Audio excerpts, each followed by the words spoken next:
imágenes, buenas noches, imágenes muy impactantes, grabadas por usuarios del metro de la Ciudad de México, grabadas este mediodía, esta tarde, un estruendo, fuego que salió de las vías en la estación La Villa Basílica, es la línea 6 del metro. El metro, la dirección del sistema de transporte colectivo, informó que se trató de un cortocircuito en una de las vías que fue reparado por técnicos de instalaciones fijas. Las reparaciones duraron poco más de 4 horas. Por ahí de las 6:30 de la tarde el servicio quedó restablecido. El metro informó también que personas de incidentes relevantes se presentaron al lugar para investigar y determinar bien a bien qué fue lo que ocurrió. Preguntamos una opinión, información al sindicato del metro para saber qué pudo haber provocado este cortocircuito. Nos respondieron que hay 2 causas posibles. 1, el término de la vida útil de los aislantes. 2, la falta de mantenimiento de los aislantes. O ya no tenían vida útil o hay falta de mantenimiento.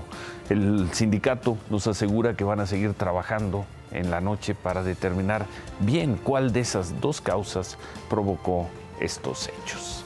Vamos a ver esta historia, vamos a abrir con esta historia hoy. Pinta esos hechos extraños que siguen ocurriendo en México y en la Ciudad de México. Una empresa de resguardo de valores y asesoría financiera recibió a principios de marzo, esta historia ya se había hecho pública, lo que no se conocían eran las imágenes, pero esta empresa recibió a principios de marzo una fuerte cantidad de dólares en efectivo.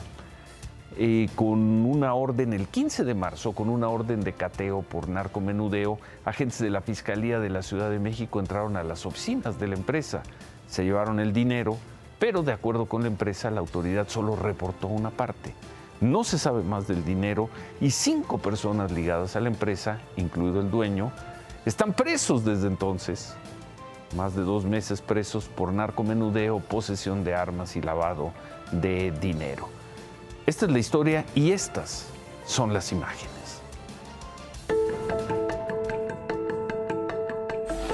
Inicia con esta patrulla irrumpiendo en la empresa financiera Black Wall Street Capital. Los empleados y responsables de la empresa dicen que pensaron que se trataba de un robo, por lo que abrieron la bóveda para sacar el dinero de sus clientes y esconderlo. En paralelo, la policía golpeaba la pared de la empresa para hacer un boquete y poder entrar.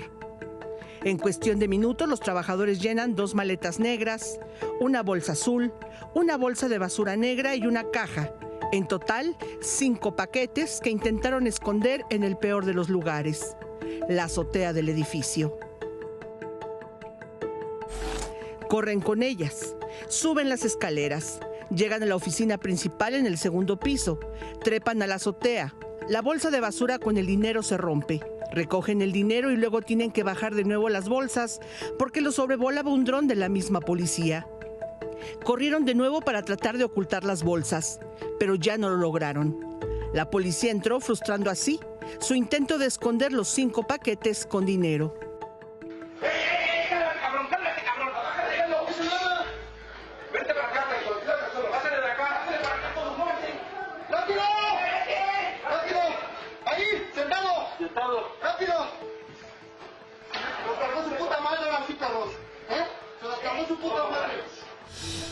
Amparados en una orden de cateo por la posible comisión de delitos contra la salud, es que la policía irrumpió en la empresa financiera Black Wall Street Capital. Y en esta oficina del 2º piso es donde los agentes de la Fiscalía de la Ciudad de México reportaron el hallazgo de armas, droga y dólares, pero no el dinero de los 5 paquetes que salieron de la bóveda. En la imagen de las cámaras de la empresa, vemos que al momento en que entra la policía, los escritorios están casi vacíos. En el principal se distingue una taza, una cuchara y una calculadora.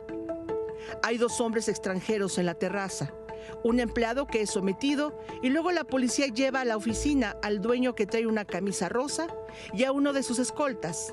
Todos son sometidos, ninguno porta armas.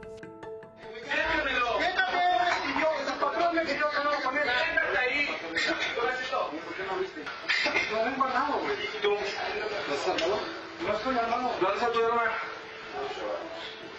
Tu hermana, no tengo arma. Pues este es mi teléfono, güey. Aquí pongo mi teléfono, brother. Con todo respeto, aquí vamos a hablar. Yo sé que son negociantes.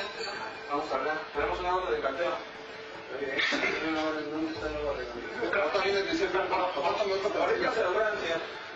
Porque aquí yo no estoy de agradecer. En una segunda escena simultánea, otro agente catea el escritorio, abre y cierra cajones. Están vacíos. Mientras que en una tercera escena que se desarrolla en la terraza, se ve cómo los policías descubren las bolsas con dinero. Eso los pone nerviosos, sobre todo a él, quien mantiene el dinero cerca y señala que hay cámaras y que hay que desactivarlas. Él es identificado como el Ministerio Público que solicitó el cateo y quien iba al mando. Aquí está. Las otras maletas las aventaron. ¿Dónde? ¿Dónde veo? Súbete aquí. Voy yo. Voy a ver. Aquí está. Que no se ahí. Súbete. Apoyen a uno. Aquí no me la pierdo. Espérense. Pancho, ¿dónde está mi Pancho? Ahí están las imágenes, ahí están las bolsas de dinero, ahí está el escritorio. La velocidad de reacción de la autoridad de la Ciudad de México fue rapidísima. Muchas preguntas, pero bueno, ¿qué pasó después? Una vez que sacaron a los detenidos de la oficina, el sistema de cámaras de seguridad fue desactivado. En el acta circunstanciada, el Ministerio Público informó que las personas que se encontraban en la oficina principal se resistieron, que sobre los escritorios de madera se observaron diversas armas largas, cortas y dólares en efectivo, que bajo comandos verbales se les pidió que no tomaran sus armas y al continuar la búsqueda en un cajón del escritorio se observaron 2 cuadros con sustancia sólida, que después, dirían, se trataba de cocaína. Este informe no concuerda con lo que muestran las cámaras de seguridad antes de ser desactivadas por la propia policía. Y de las 5 bolsas y paquetes con dinero que encontró la policía en el lugar, no se reportó en el acta del cateo por los agentes ministeriales. En su lugar, solo informaron que aseguraron una bolsa con dólares y no los fajos que se observaron en las bolsas negras. Ellos lo que reportan ante la fiscalía son $168,000, pero pues lo que sustraen son casi $3 millones y 15 millones de pesos en efectivo, ¿no? Pues más que un cateo, lo que fue un saqueo, ¿no? Porque roban dinero, roban relojes, destruyen el inmueble. O sea, fue una locura y es una arbitrariedad y una ilegalidad y absoluto, ¿no? A poco más de 2 meses de ese cateo en el que se detuvo y vinculó a proceso por delitos contra la salud, posesión de armas de fuego de uso exclusivo de las Fuerzas Armadas y operaciones con recursos de procedencia ilícita a Juan Carlos Minero Alonso, propietario de la empresa, a 2 de sus guardias de seguridad y a Juan Carlos Reynoso, de origen peruano, y al argentino Hernán Samper Richard, sus abogados señalan que todo se trató de un montaje y ya denunciaron a los servidores públicos que participaron en el cateo. Hemos ya solicitado a la Fiscal General de Justicia de la Ciudad de México que con las pruebas que tenemos y los videos que hemos aportado, pues se desistan formalmente de la acusación que hay en contra de los imputados.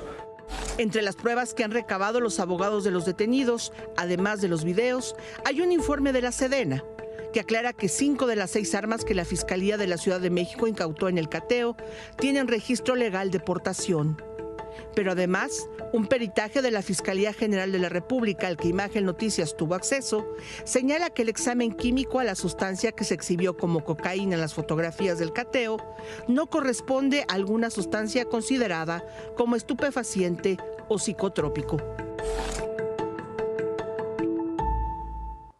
Más que un cateo, fue un saqueo, dice la empresa, y por eso ya denunció a los agentes de la Fiscalía de la Ciudad de México. Pero hay muchas preguntas. ¿La empresa tenía entre pesos y dólares el equivalente a unos 75 millones de pesos ahí en cash?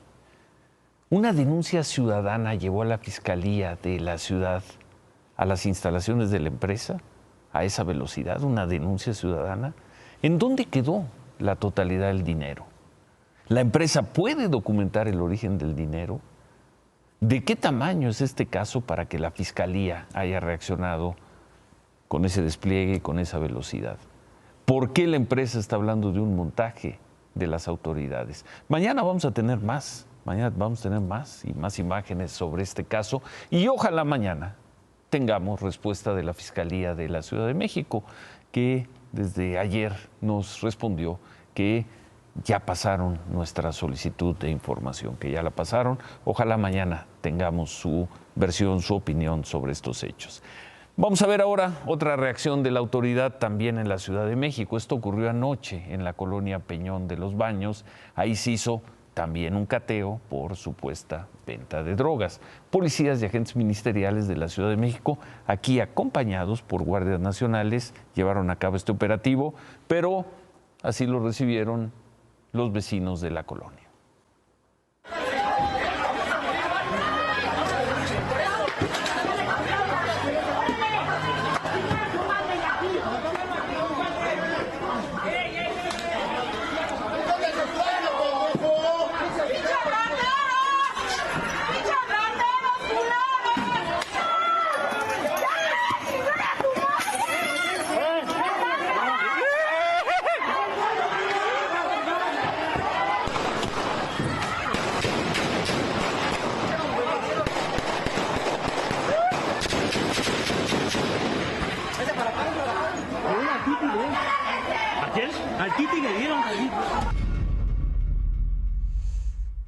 Bueno, la Secretaría de Seguridad de la Ciudad de México dijo que los disparos fueron hechos por una persona que estaba en el lugar, que no fueron ellos. Estos balazos hirieron a 3 personas y a un guardia nacional. Durante el cateo fueron detenidas 4 personas que, según esto, vendían droga en una casa, además de que se aseguraron dosis de cocaína, marihuana, una réplica de arma de fuego y una báscula. Anoche, Ciudad de México.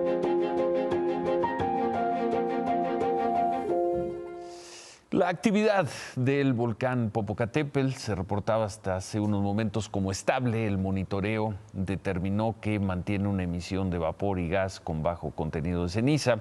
El semáforo de alerta, de todas formas, se mantiene en amarillo fase 3. La Coordinación Nacional de Protección Civil informó que siguen los recorridos por las comunidades aledañas. En algunas regiones de Puebla, como Tianguismanalco, ya se están poniendo las llamadas señalécticas y se está comunicando a la población información de rutas de evacuación, zonas seguras, refugios temporales. Y no muy lejos de ahí, a unos 20 kilómetros, los habitantes de Santiago Xalitzintla, más que preocupados, están de fiesta.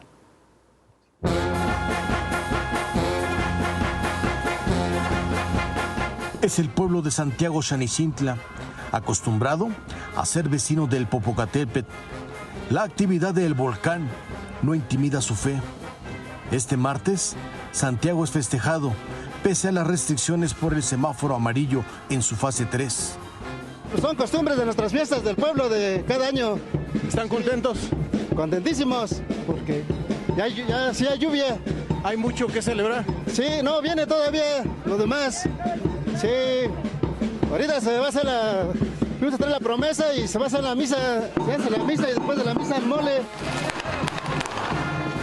Sin importar el exceso de ceniza en la zona, comenzó la quema de toritos, acompañada de rostros llenos de felicidad y música de viento.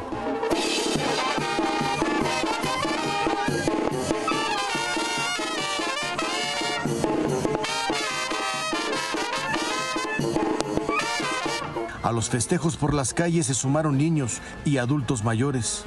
Los ausentes fueron las autoridades.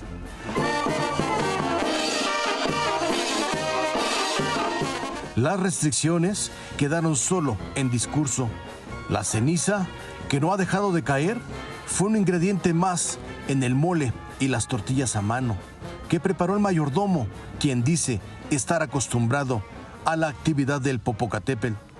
Como ya de años viene siendo esta erupción, el volcán, para nosotros vemos que se está desahogando. Y como tiene desahogo, por eso es que no nos intimidamos.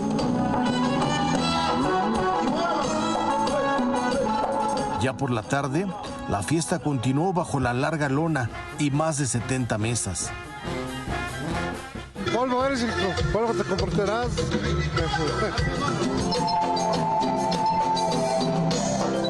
es la fe de Santiago Xanichintla total. Estamos celebrando otro año más de vida y pues todos contentos a pesar de lo que nos esté pasando. Bueno, en el Aeropuerto Internacional de la Ciudad de México, las operaciones se siguen normalizando poco a poco. Se ha reducido el rezago de los vuelos. Las imágenes ya son muy distintas a las que veíamos ayer. Todo esto por la caída de ceniza del volcán. Hoy la administración del aeropuerto reportó, de todas formas, 47 vuelos cancelados y 75 demorados. El total de operaciones, es decir, despegues y aterrizajes, fue de 850. Tanto las autoridades del aeropuerto Benito Juárez como las líneas aéreas calculan que mañana van a lograr revertir el rezago que comenzó desde el sábado por la actividad del Popocatépetl. En otras cosas, el presidente López Obrador volvió una vez más a hablar con mucha dureza sobre la Suprema Corte de Justicia y los ministros de la Corte que ayer, como informamos aquí, invalidaron por completo el decreto que declaraba como de seguridad nacional las obras del gobierno federal. Ya sabíamos que en la Corte había la intención de frenar las obras que estamos realizando en el sureste y la Corte, como se dice coloquialmente, ya la perdimos. Ellos no defienden la Constitución. Ellos defienden sus intereses y los intereses de quienes se sentían dueños de México. El sacerdote Javier García Villafaña, párroco del pueblo de Capacho, en Michoacán, fue asesinado a balazos. Lo mataron anoche. Circulaba por la carretera entre Cuitzeo y Guandacareo. El sacerdote acaba de llegar apenas en abril a la comunidad, allá Paracho, para hacerse cargo de la iglesia. La Arquidiócesis de México condenó el asesinato y pidió a las autoridades una investigación exhaustiva para que este ataque y otros no queden impunes. Aseguraron que esto es solo un recordatorio de la grave situación que se vive en México, que vive la sociedad mexicana. Claudia. Ciro, buenas noches. Y a propósito de la sociedad mexicana, la internacionalización del término. Así es, a propósito de la internalización del término y de la situación de violencia en nuestro país. Vamos a ver esto, que además está comentando en Francia. El contexto es este. El domingo 3 personas fueron asesinadas en Marsella y todo apunta a que se trató de un ajuste de cuentas entre grupos de traficantes de droga. El canal CNews, que es una de las principales cadenas de noticias francesas, utilizó un término un tanto peculiar para hablar del aumento de la violencia en Marsella. Mexicanización. La mexicanización del tráfico de drogas. ¿Cómo justifica el canal CNews el uso de este término? Hablan de una mexicanización por el modelo de reclutamiento de jóvenes, la forma en la que operan estos grupos y el aumento en la violencia. Y es que en el año van 21 personas asesinadas en Marsella en hechos relacionados con el narcotráfico. Vaya lente con el que nos ven en otras partes del mundo. Y vamos ahora a conocer, este caso además lo conocimos la semana pasada, pero ahora la resolución en torno a Roxana Ruiz fue absuelta de todo cargo en su contra. Había pasado 9 meses en prisión por matar a su violador en mayo del 2021 y hoy la misma jueza de control que la había sentenciado a 6 años de cárcel, Mónica Osorio, determinó que Roxana siempre sí actuó en legítima defensa. Desde el sábado, la Fiscalía de Justicia del Estado de México decidió desistirse de la acusación contra Roxana, quien, afuera de la audiencia, expresó esto. Sigo temiendo por mi vida porque hay personas que apoyan pues al occiso, al violador y sin darse cuenta que las mujeres no pedimos ser violadas, sin darse cuenta que el machismo está arraigado en sus pensamientos. Y soy inocente y que yo no pedí ser violada, que soy inocente y que se tome en cuenta eso. Desde antes de que iniciara esta audiencia, los familiares de Sinaí que es quien violó a Roxana, protestaron. Mantuvieron bloqueada la avenida Chimalhuacán frente al Palacio Municipal para manifestarse en contra de esta absolución.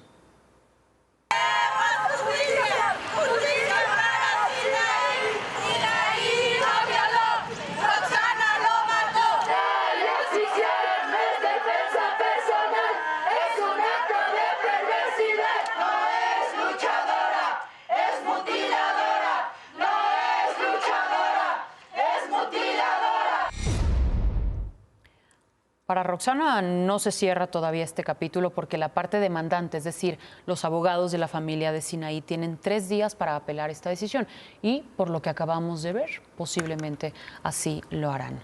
En otras cosas, las protestas de los profesores de la sección 22 de la Coordinadora Nacional de Trabajadores de la Educación, la CENTE, en la ciudad de Oaxaca, ya subieron de tono. Hoy decidieron, desde las 8:30 de la mañana hasta poco después de las 6 de la tarde, unas 10 horas, bloquear y paralizar el acceso principal al aeropuerto, el único acceso que hay por la carretera Oaxaca-Puerto Ángel. Y de acuerdo con el Grupo Aeroportuario del Sureste, fueron cancelados 16 vuelos, lo que provocó afectaciones a casi 4,000 pasajeros.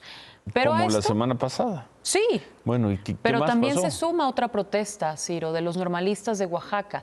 Intentaron vandalizar nuevamente el Instituto Estatal de Educación Pública como lo hicieron ayer, pero esta vez la Policía Estatal sí se los impidió. Así que se trasladaron al centro de la ciudad y en el Palacio de Gobierno lanzaron cuetones hacia los ventanales, pero incendiaron madera, cartones, basura, lo que encontraron. La Policía Estatal los dispersó con gas lacrimógeno. Ahí están las imágenes. Hace tiempo que no veíamos algo así en Oaxaca. En Oaxaca. Gracias, Claudia. No me puedo ir, Ciro. No me puedo ir porque resulta que ni siquiera se ha votado en el Congreso de Perú la aprobación para declarar persona non grata al presidente López Obrador y él ya decidió responder y responder así durante la mañanera. El pueblo está en México empoderado y eso es lo que les hace falta en otras partes. Por ejemplo, en el Perú, que se empodere el pueblo.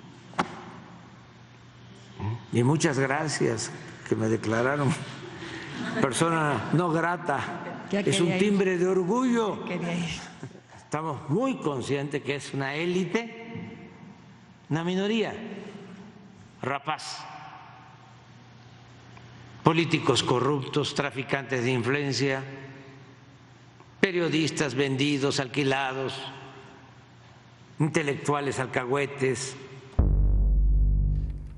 El presidente que dijo que no se metería a temas internacionales, que no habría injerencia, que el respeto a otros países, siempre no meterse, cómo califica así a la sociedad y al gobierno de los peruanos, y las respuestas de los congresistas peruanos nos hicieron esperar. Llenaron de adjetivos, de descalificaciones al presidente López Obrador. Gracias, Claudia. Al contrario, gracias, Ciro. A ti, gracias. Toda la tarde han corrido versiones de que se llegó a un acuerdo entre Grupo México y el gobierno federal por la concesión de las vías del tren en el tramo Coatzacoalcos-Medias Aguas. De acuerdo con estas versiones, se habría acordado bajar el precio de reparación de 9,500 millones de pesos que exigía el Grupo México a unos 7,000. Esta versión no ha sido confirmada, se dice que mañana la van a anunciar en la mañanera en Palacio Nacional, veremos. A mediodía, quien sí estuvo en Palacio Nacional fue el ex jefe de la oficina de presidencia, el empresario Alfonso Romo, y dijo esto. ¿Cómo ve este asunto de Ferrosur? Pues se tiene que arreglar, todo se arregla al final. Todo se arregla. Todo se arregla. Nada Gracias está en a peligro. Dios que todo se debe de arreglar y todo se va a arreglar. ¿Estuvo en la legalidad? ¿Mandé? ¿En la legalidad? No estoy muy abogado, pero lo que digo es que hay muy buena voluntad de todas las partes para arreglar. De lo que yo sé, que sé poco.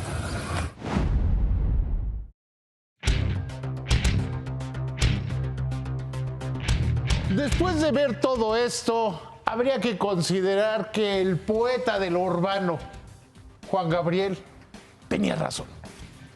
¿Pero qué necesidad? ¿Cuál de todas?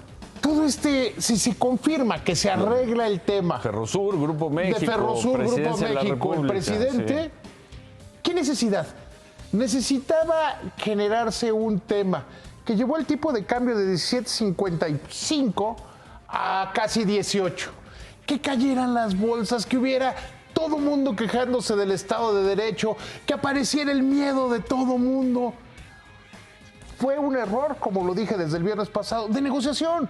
Y parece que mañana se va a anunciar. Y mañana anuncia que se arregló. O sea, podría ser que mañana se arregle. Como dijiste tú el viernes, vamos a ver cosas de última hora. Si se arregla, ¿qué necesidad? Y luego lo de Banamex. A eso voy. ¿Sí viste lo que dijo el presidente? También complica la operación de Banamex, porque están vinculados. Pero ¿qué te parece si vemos lo que dijo el presidente sobre lo de Banamex y los tweets? Yo hasta me alegré porque, bueno, si ya no lo va a comprar él, pues hay la posibilidad de crear una asociación público-privada. En el supuesto que fuese 7,000, tienen que pagar como 2,000 o un poco más de impuestos. Entonces ya quedan, ¿qué? 5. Pero además, no es cierto. Fue una volada. Fue una volada eso de que ya se había salido de la venta de Banamex. Claro, una volada del tamaño del mundo. ¿Qué es esto de una asociación público-privada? Pues son ocurrencias. A mí me sonó como de Javi Noble, de hacemos la Coca-Cola más grande, la Cuba más grande del mundo. A ver, ¿por qué el gobierno se le ocurrió en este momento entrar por Banamex? ¿Por qué no se iba en venta más de un año? Segundo, ¿cómo se va a pagar? ¿Cómo se pagaría el banco? ¿Para qué haber gastado tanto dinero en el Banco del Bienestar que no sirve para nada si se podía comprar un banco? Además, ¿para qué necesita el gobierno un banco comercial de menudeo? ¿Cómo para qué lo necesita? En México hay 51 bancos. Casi 40 hacen banca comercial. ¿Cuál sería la razón de tener otro banco comercial que compitiera con los bancos comerciales con una muy fuerte lucha que se da? ¿Cuál sería la razón? Bueno. También Déjala una volada. Déjala ahí y remátala, David. El que no voló hoy fue el secretario de Hacienda, Rogelio Ramírez de la O, que dijo que ya estamos en el piso de crecimiento, que por lo menos este año creceremos más de 2.3%. Bueno, se está registrando un fuerte incendio en la refinería Lázaro Cárdenas, en Minatitlán. El incendio se observa en la entrada principal, en la llamada Portada Norte. Hasta el momento se desconoce qué provocó ese incendio, que es muy aparatoso. Los equipos contra incendios de Pemex ya entraron al lugar para apagar el fuego. Llegaron también 2 ambulancias. Pemex no ha dado información hasta el momento y bueno, nos quedamos con esas imágenes, nos vamos a pausa. Javier. Si nos regresamos con el análisis a 6 meses del fracaso de tocar a fondo en Qatar, ¿viene el cambio verdadero? Ayer hubo reunión de dueños, ¿qué nos quedó? Preguntamos anoche si en verdad el PAN le pediría a sus posibles candidatos a la presidencia de la República que se pusieran a conseguir firmas de apoyo. Preguntamos si ante la ofensiva feroz de los candidatos de Morena, el PAN se iba a desgastar en eso. Pues sí, al menos eso nos confirmó el presidente del partido, Marco Cortés. Nos dijo que quien quiera ser candidato debe mostrar fuerza territorial y conseguir 1 millón de firmas, más o menos. Le pregunté si todo esto tenía dedicatoria para Lili Téllez, para mermar las posibilidades de Lili Téllez. Marco Cortés me respondió que, por supuesto, que no. Le hicimos la pregunta al equipo de Lili Téllez. Lo que tenemos que decir con mucha claridad es que este método es una aduana, es un retén para evitar la entrada de cualquier candidatura externa y específicamente la candidatura de Lili Téllez. Es para excluir una candidatura que está despuntando claramente, Ciro. En sus palabras, lo dicho anoche aquí, después de ver lo que está haciendo la dirigencia del PAN, en Morena deben estar felices, felices, felices. Se quedan con ¿Qué importa? Gracias, buenas noches, ánimo.